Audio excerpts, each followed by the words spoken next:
রাতের বেলা আমি বেরিয়েছি কিছু কেনাকাটা করার জন্য। মক্কায় যেন সারা রাত মানুষ জেগে থাকে। হঠাৎ দেখলাম একটি মহিলা বোরখা পরে চুপচাপ বসে আছে কিছু জিনিসপত্র সামনে নিয়ে। আমি তার কাছে গেলাম, দেখে মনে হলো সে বাঙালি। জিজ্ঞেস করলাম, আপনি কি বাংলাদেশ থেকে এসেছেন? মহিলাটি আমার দিকে তাকালো, বলল, হ্যাঁ, আমি সেখান থেকে এসেছি। আমি বললাম, ব্যবসা করেন? হ্যাঁ, করি তো, এই তো জিনিসপত্র নিয়ে বসেছি, কিনবেন নাকি? আমি নাড়াচাড়া করছি জিনিসপত্র, কিন্তু আমার উদ্দেশ্য হচ্ছে মহিলাটির সাথে কথা বলা। বললাম, আপনি কেমন করে এসেছেন এই দেশে? মহিলাটি বলল, বাসায় কাজ করার জন্য এসেছিলাম, কিন্তু মালকিন ভালো না, মালিকও ভালো না, যার কারণে কাজ ছেড়ে দিয়ে স্বাধীন ব্যবসা করছি। রীতিমতো পালিয়ে এসেছি। আমি বললাম, পালালেন কেন? মহিলাটি মাথা নিচু করে বলল, অনেক সমস্যা, আমি সমস্যায় পড়েছিলাম। আমি আর কিছু বললাম না।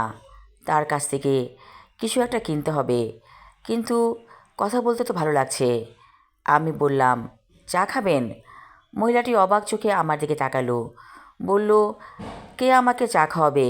1 কাপ চায়ের দাম 2 রিয়েল, আমাদের দেশে যেটা 59 টাকার মতো হয়। আমি বললাম, আমি কিনে খাওয়াবো। পাশেই চায়ের দোকান। 2 কাপ চা কিনে মহিলাটিকে 1 কাপ দিলাম, আমিও নিলাম 1 কাপ। মহিলাটি চুপচুপ করে চা খাচ্ছে। বলল, বড় কষ্টে আমি এই দেশে এসেছি, কিন্তু কপালই খারাপ, মালকিন ভালো না, রীতিমতো চড়-থাপ্পড় মারত কাজ ভালো করে না করলে, যার কারণে একদিন পালিয়ে গেলাম।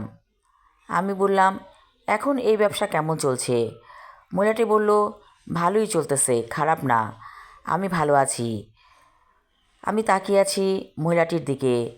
অথচ এই মহিলারা যখন দেশে থাকে তখন কেমন কাচুমাচু ভঙ্গিতে চলে, অথচ এই দেশে এসে রীতিমতো বুক ফুলিয়ে চলছে। চা খাবার পর আমি কিছু একটা কিনে চলে এলাম। আমি চলে যাব বাংলাদেশে, ওমরা হজ করতে এসেছি। বেশ কিছুদিন হয়েছে আমি এখানে আছি, চলে যেতে হবে, সময় বেশি নেই। একদিন এক ক্লিনারের সাথে কথা হলো যে সব কিছু পরিষ্কার করছে, ছোট্ট একটি ছেলে। তাকে ডেকে বললাম, তুমি কি বাঙালি? সে বলল, জি, বাংলাদেশি। সে কি যেন খাচ্ছিল, আমাকে দিয়ে বলল, আন্টি খান, অনেক মজা, অনেকগুলো বাদাম। আমি বাদাম চিবোচ্ছি। বললাম, তুমি এখানে ভালো আছো? ছেলেটি হেসে বলল, অনেক ভালো আছি, এই দেশে খাবার অনেক পাওয়া যায়, খাবারের কোনো অভাব নাই, আর যা বেতন পাই ভালোই। সবার চোখে মুখে একটা তৃপ্তি। এরা এই দেশে আসতে পেরে যেন নিজেকে গর্বিত মনে করছে। আমার অনেক ভালো লাগছিল।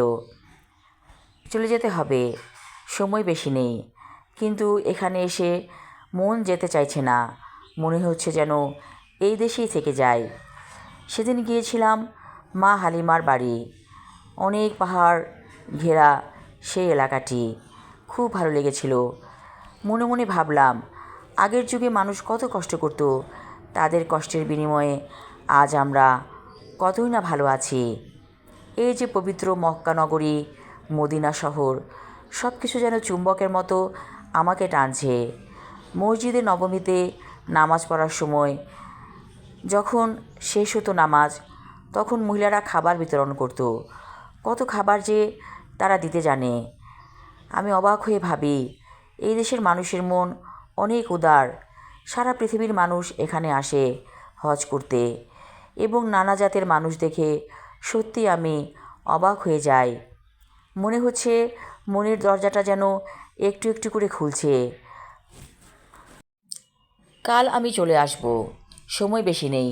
হঠাৎ করে ওই মহিলাটির কথা মনে পড়ল, ইচ্ছে করলো তার কাছে যেতে।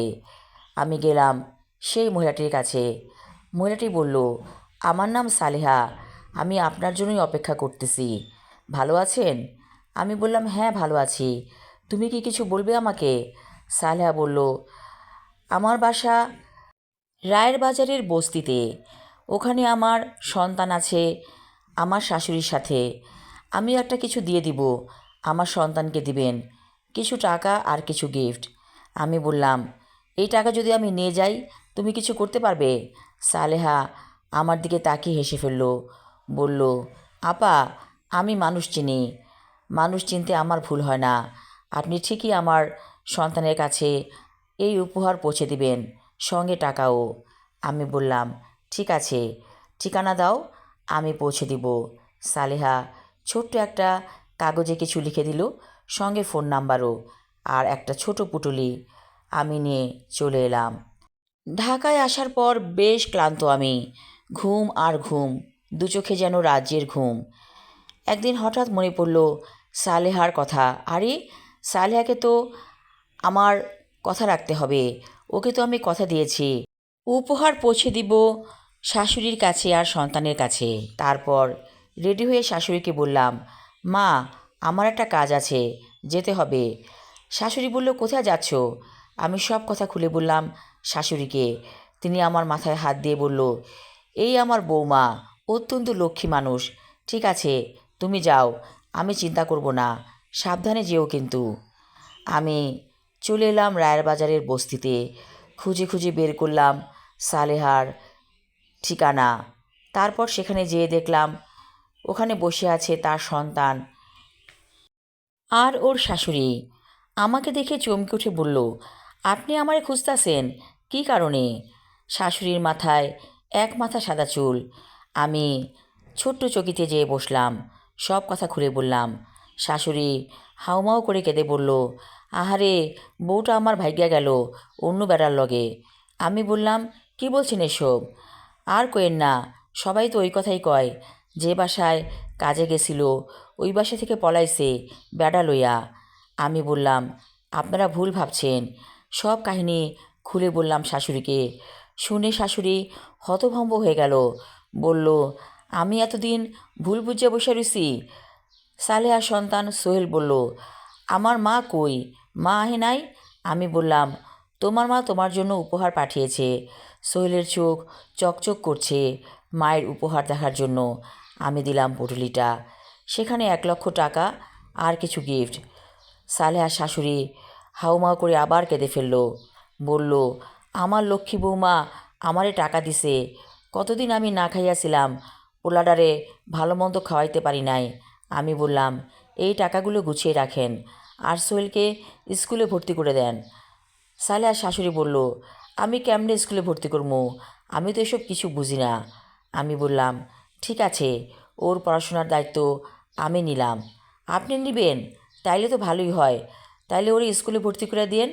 আমি বললাম, ওকে আমার কাছে দিন, সালেহার ফোন নাম্বার আমার কাছে আছে, আমি ওর সঙ্গে যোগাযোগ করব। এবার শাশুড়ি আবারও কেঁদে ফেলল, বলল, না গো না, আমি আমার নাতিরে দিব না, তাইলে কিনিয়া বাঁচবো আমি? ওর লেখাপড়া করা লাগবো না, আমার কাছেই থাকবো, কাম কাজ শিখাই দিমুনে, কিছু করে তো খাইতে পারবো। আমি বললাম, সোহেলের বাবা কোথায়?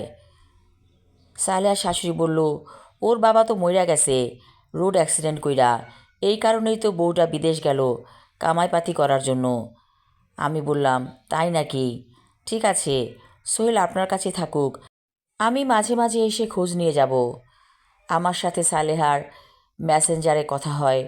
সালেহা হু হু করে কাঁদে, বলে, আমি যদি ঢাকায় চলে যাই তাহলে কি করে খামু? এই দেশে তো ভালো আছি, আমি ওদেরকে টাকা পাঠামু, আর কোনো চিন্তা নাই।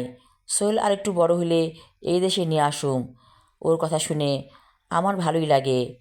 আমি একসময় বলি, আচ্ছা সালেহা, তোমার স্বামী তো মরে গেছে, তুমি বিয়ে করো না কেন?